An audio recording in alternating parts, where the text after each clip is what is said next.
ایک ہوتے ہیں مقاصد اور ایک ہوتی ہیں ضرورتیں۔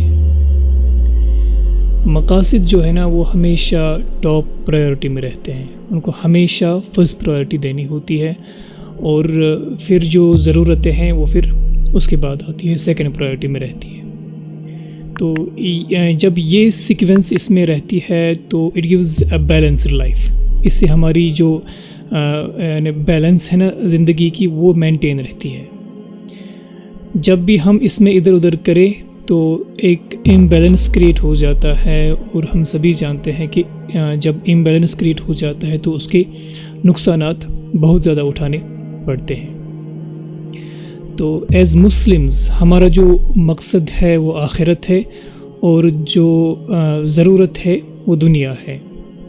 تو ہماری جو سیکوینس اس میں یہ بنے گی کہ جو آخرت ہے وہ ٹاپ پرائیورٹی میں رہے گا، اور جو دنیا ہے وہ اس کے بعد سیکنڈ پرائیورٹی میں رہے گی۔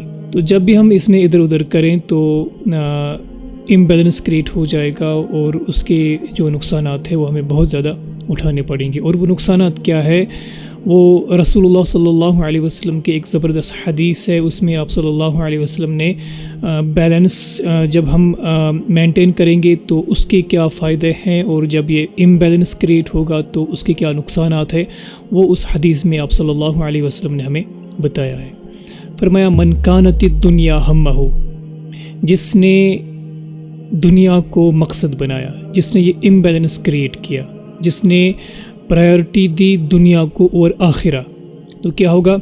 فرق اللہ علیہ امرہ، اللہ تعالیٰ اس کے کاموں کو بکھیر دے گا، اس کا رزق بکھر جائے گا، اس کے کام بکھر جائیں گے، تھک جائے گا وہ دنیا کے پیچھے پیچھے۔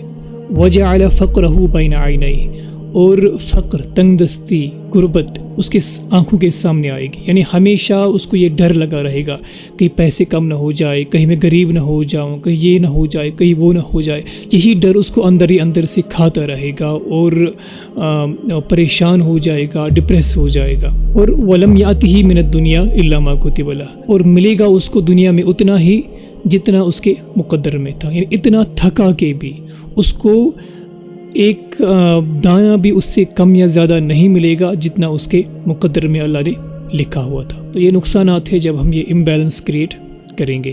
اس کے بعد فرمایا ومن کانت الآخرۃ نیتہ، جس نے اپنا مقصد آخرت بنایا، جس نے اس بیلنس کو مینٹین رکھا، کیا ہوگا؟ جمع اللہ لہ امرہ، اللہ تعالیٰ اس کے کاموں کو سمیٹ دے گا، اس کے کام آسان ہو جائیں گے۔ وجعل غناہ فی قلبی، اور اس کو وہ دولت نصیب ہوگی جس سے بڑے بڑے مالدار لوگ بھی آج محروم ہیں، میجارٹی آف دا ورلڈ ہے نا وہ اس دولت سے محروم ہے۔ اور وہ کیا ہے؟ وہ غنا ہے، غنا سکون قلب، دل کا سکون، اس کو وہ والی دولت نصیب ہوگی۔ وجعل غناہ فی قلبی، اور واتت الدنیا وہی راغمہ، سبحان اللہ، اور دنیا اس کے سامنے ذلیل ہو کر ناک رگڑ کر آئے گی۔ اس پہ ایک عالم دین وہ واقعہ ایک نقل کرتے ہیں، بہت پہلے میں نے پڑھا ہے، ان کا نام میرے ذہن سے نکل گیا۔ تو وہ لکھتے ہیں کہ ایک دن ایک شخص میرے پاس آ گیا، اور انہوں نے کچھ پیسے دیے ایز گفٹ مجھے، لیکن میری عادت تھی کہ میں پیسے نہیں لیتا تھا، تو میں نے ریفیوز کر دیا، میں نے نہیں مانا۔ اس نے بہت اصرار کیا، لیکن میں نے بھی اس سے بھی زیادہ اصرار کیا، اور میں نے نہیں مانا۔ بہرحال وہ نکلا۔ تو کچھ دیر بعد جب میں اپنے روم سے باہر نکلا تو میں نے جوتا پہننا چاہا، تو جب میں نے پیر اس میں رکھا تو مجھے لگا اس میں کچھ ہے۔ میں نے اپنا پیر باہر واپس نکالا تو میں نے دیکھا کہ اس شخص نے کیا کیا تھا۔ جب وہ روم سے باہر نکلا تھا، اس نے وہ پیسے میرے جوتے میں رکھے تھے۔